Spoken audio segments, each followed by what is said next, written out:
I'm here with Jessica. What do you do here, Jessica? Great question, Sal. My title here is the Chief of Staff, but I like to think of it as a catch-all for any position that we haven't hired full-time for I pick up. So it's a lot on the business strategy and operations side of the house and covers everything from, recruiting and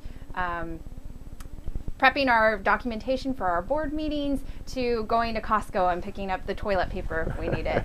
When necessary. When necessary. So very high-level tasks to somewhat low-level, but sometimes has to get done. And how did you end up here? Where did you start your career? What did you think you were going to end up being? Yeah, so I am a native of California, so I went through the UC system, went to UC San Diego and started studying electrical engineering. And you went on some type of super scholarship. I was a Jacobs Scholar while I was there. It is a full merit scholarship. Named for Irwin Jacobs. Yes, Dr. Irwin Jacobs and his wife Joan, very generous supporters of UC San Diego, and started the scholarship program in hopes of attracting talent on the caliber of the Ivy Leagues. He had been at MIT before that and had wanted to kind of create that culture. And this was like a full ride. It was a full ride. And how many students got this at UCSD every year? So I was the inaugural class, and we were a class of 10. A class of 10. Class of 10. Yes, probably not too easy to get. I figure I was just really, really lucky that my parents were very happy to. Right, a lot less. They could go buy a car or something. They were able to retire a little bit earlier. Yeah. And so you majored in electrical engineering, and so you thought you were going to be an electrical engineer? Or? I did. So I did all of my internships in electrical engineering, had worked at a number of defense companies, worked at Qualcomm, and then I ended up going to Stanford for a PhD in electrical engineering. And then my first quarter actually got sidetracked when a friend took me to a management consulting info session that was actually geared towards engineers. And I had no idea what this field was and never heard of it. Few people do. But they talked about, you can have all this impact, you get to work with amazing companies and learn a lot and travel the world while you're at it. And I just thought, what could be a better education while getting, paid a little bit at the same time? And staying at nice hotels and... Exactly. It's nice amazing dinners. how quickly you become obsessed with travel points. And how long did you do that for? I did that for 3.5 years.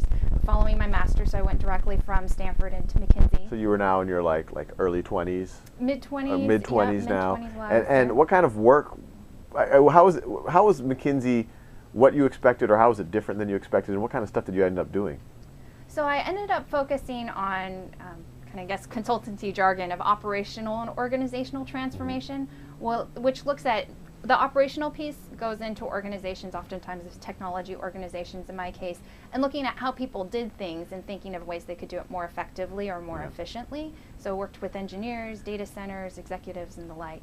On the organizational side, it was actually looking more at how company culture was and how you could make that thrive in an organization and think about development for people. Which sounds eerily similar to some of what you do here. Yes, very eerily similar. And then a third piece of what I did at McKinsey, I had this awesome stint in their internal learning group. So developing the training of how to make a consultant and looking at how to allow people to learn how to problem solve and become better with client relationships and interpersonal skills. So I really loved the learning piece of it. And then and while you were at McKinsey, that's where you first met Shantanu, who's our president. Yes, we worked on several projects together, and so. And despite that, you still wanted to work with him. Despite that, for some reason, rose-colored glasses, and I still remember really good memories out of it. Yeah, consulting was interesting. It was a lot of long hours, a lot of travel. People think it's glamorous when you're traveling to other places. Oftentimes it was like typing up my PowerPoint slides as I was on the go. It's probably a little bit of both. It was a little bit glamorous. The traveling was amazing. I don't think I ever would have had an opportunity. And you were interfacing at a very high level with a lot of these organizations, kind of the senior executives. Best learning experience I could have ever hoped for coming Especially out at of that school. age, to be able to interface with senior people at some major organizations, I could imagine would be very Absolutely. It was learning. an incredible training ground. And then after that, it was 3.5 years, and then you decided to leave for. Yeah, so after 3.5 years, the lifestyle was tough. I found whenever I was at home, I was just kind of sleeping to make up for the work week. And so I decided to leave, and I went to Yahoo. Given my kind of background in transformations, this was a company that was in the midst of a huge one, and I thought I could help. So I went there.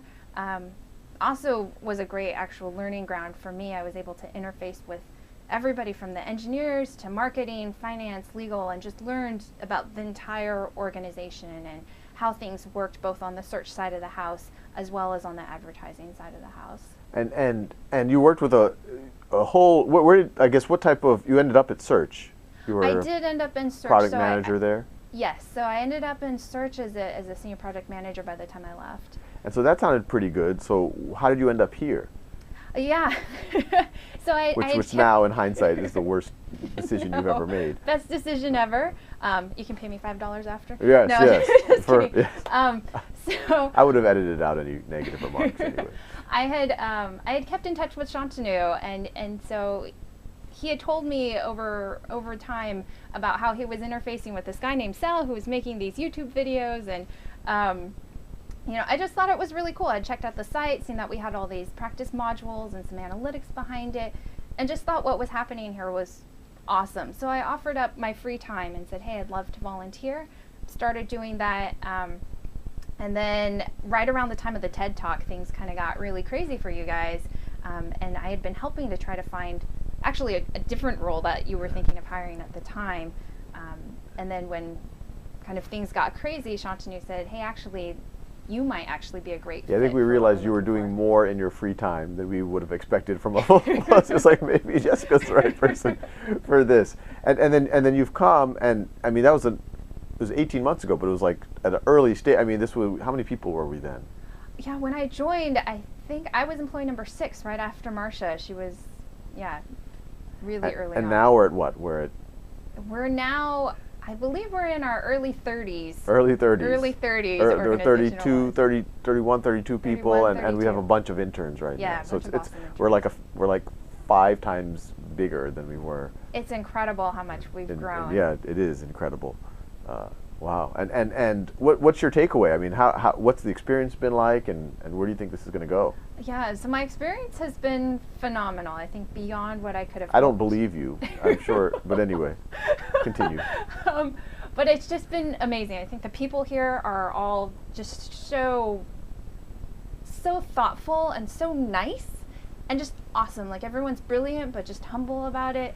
And so I just feel incredibly lucky to be amongst this group of folks.